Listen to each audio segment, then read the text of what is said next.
जय श्री राम। तो आज मैं आप लोग के साथ एक बहुत ही प्यारी स्टोरी शेयर करने वाली हूँ। स्टोरी है नारद जी की। नारद जी के चंचल स्वभाव से तो हम सब अवगत हैं। एक दिन उनके मन में एक सवाल आया कि सत्संग की महिमा क्या है। वो तुरंत ही भगवान विष्णु के पास गए और हाथ जोड़कर उन्होंने भगवान विष्णु से पूछा, प्रभु क्या आप मुझे सत्संग की महिमा समझा सकते हैं। प्रभु मुस्कुराते हुए बोले, नारद एक काम करो, आगे एक इमली का पेड़ है, तुम उसके पास जाओ।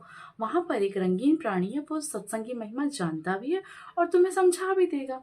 नारद जी खुशी खुशी उस पेड़ के पास गए और वहां पर उन्होंने गिरगिट देखा। उन्होंने गिरगिट से पूछा, क्या तुम सत्संग की महिमा जानते हो।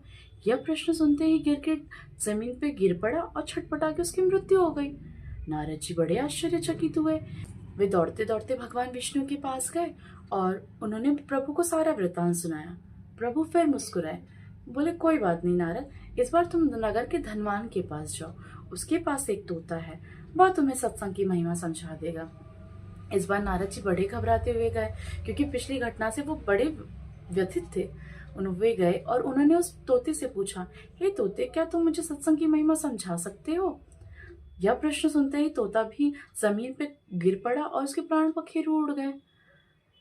इस बार तो नारद जी बहुत घबरा गए। वो दौड़ते दौड़ते फिर भगवान विष्णु के पास गए। उन्होंने भगवान विष्णु से कहा, क्या प्राण छोड़ देना ही सत्संग की महिमा है। भगवान विष्णु मुस्कुराए, बोले नारद इस बार तुम्हें अपने प्रश्न का जवाब अवश्य मिल जाएगा। तुम नगर के राजा के पुत्र से ये प्रश्न पूछना।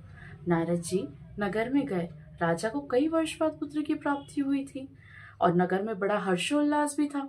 नारद जी बड़े घबराए, वो वहां पहुंचे कि इस बार अगर कुछ हो गया तो मुझ पे तो बड़ा कलंक लग जाएगा। फिर भी उन्होंने बड़ी हिम्मत जुटाई और उन्होंने राजा के पुत्र से पूछा, हे राजपुत्र क्या तुम मुझे सत्संग की महिमा समझा सकते हो। राजपुत्र हंस पड़ा, बोला, हे प्रभु जैसे चंदन अपनी महिमा नहीं जानता, वैसे शायद आप भी अपनी महिमा नहीं जानते। आपके षड मात्र के संग के कारण ही मैंने न दो योनियों को छोड़ा, अपितु मैंने मनुष्य रूप में जन्म लिया और मनुष्य रूप में जन्म लेने के साथ साथ मैं राजपुत्र के रूप में जन्म लिया। यही तो है सत्संग की महिमा। मुझे आशीर्वाद दीजिए कि ये मनुष्य रूपी जीवन में अच्छे से व्यतीत करूं और मैं अपने उद्देश्य को पूरा कर सकूं। भगवान नारद जी ने उसे राजपुत्र को आशीर्वाद दिया और वो भगवान विष्णु के पास गए। भगवान विष्णु ने नारद से कहा, नारद मिल गया तुम्हारे प्रश्न का उत्तर। नारद जी हंस पड़े।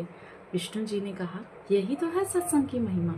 संत के कुछ क्षण के कारण ही प्राणी के हजारों कष्ट कट जाते हैं, उसे सुख की प्राप्ति होती है।